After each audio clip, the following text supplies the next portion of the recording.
First of all, thank you very much, every one of you guys, to attend this second Mayor's Address. Thanks a lot for Mayor contributing to maintain and running our chamber so professionally.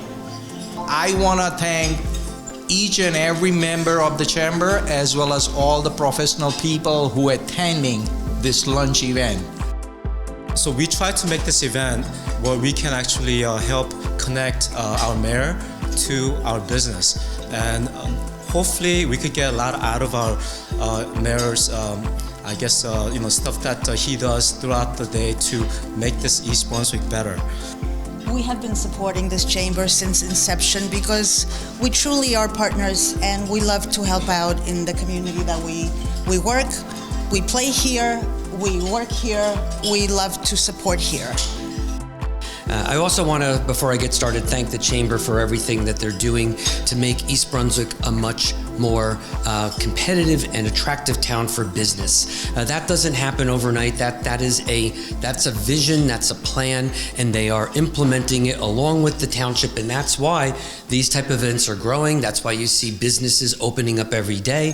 So I think that we're doing something right, and so we just need to keep that process going, and that's really what I wanted to talk to you about today, which is the process of redevelopment and where we're going. Because if you don't already have a plan for where you're going next, then you're already behind.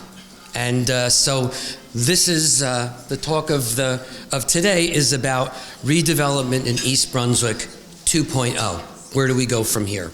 How many remember that Amazon was looking for a second headquarters, and they were putting out an RFP to the entire country for that, for every town, municipality, or city to bid for that second headquarters? Do most of you remember that? That's when I was already starting to think about redevelopment 2.0. Back in 2017, before most people even knew what redevelopment 1.0 was about. And if you actually went on, you can actually still do that today, you can Google RFP for Amazon's second headquarters, and you will see that they were very specific in the things that they were looking for if you were to apply to Amazon and for consideration. Very, very specific. And clearly there were a ton of companies, ton of towns, ton of cities that applied, including New Brunswick. They put in an application to for the Amazon second headquarters, and look, it was a great exercise in learning how to attract companies, and they didn't end up securing it. But what I realized at that time was that if you take the camera lens and make it a little bit wider and start to include areas like East Brunswick in the immediate region, all of a sudden, every one of the things that Amazon was looking for in that RFP could be found if you just stop trying to compete with one another and you actually look at the area as a region. Let's all recognize that every one of the features that Amazon was looking for in its second headquarters, we have in this region. It's already here. We don't need to recreate or import things that we already have.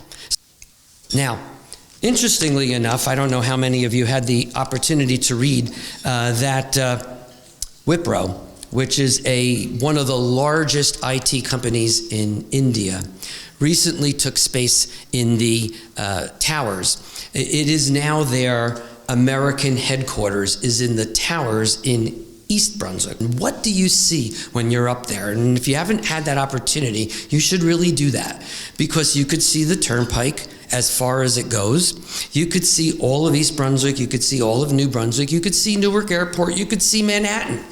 It's the blessing of the location that we have right now, and sometimes you don't appreciate it until you stand and look at it from that vantage point. It is an asset. Interesting that without even working hard at this point to try to attract companies like that to come here, they've already started doing that. And interestingly enough is that these companies give back to the communities if you ask them. They are people that we could draw upon to help promote the things in the town that we want to accomplish without relying always on property taxes. Other areas in the country have capitalized on it. You could see on the screen here a lot of different cities that have worked on trying to attract businesses to their towns. But you got to plan. You can't just have it wake up one day and be happy that they're all here, because sometimes if you don't plan ahead of time, you end up with unexpected consequences.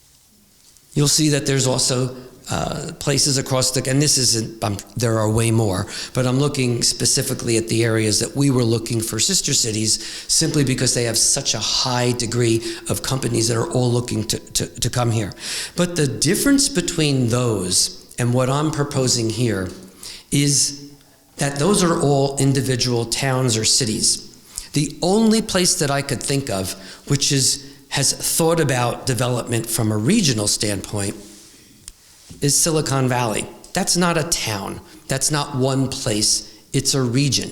What we need to start seeing is that all those things in the universe, if we start figuring out how the connective tissue can tie them all together, then I believe that the Raritan Valley could be the East Coast version of the Silicon Valley. We could absolutely do this. It requires vision. It requires people who are willing to put the time and the effort into making sure that it happens. But nothing happens unless you can't see it. And my goal here today is to give you the opportunity to see what is out there and where we could be. And that is redevelopment 2.0. Take the words of General George Patton. You have three options. You could either lead me, follow me, or get the hell out of my way. And I just assume that if you don't want to follow me, then get the hell out of my way. That's 2.0.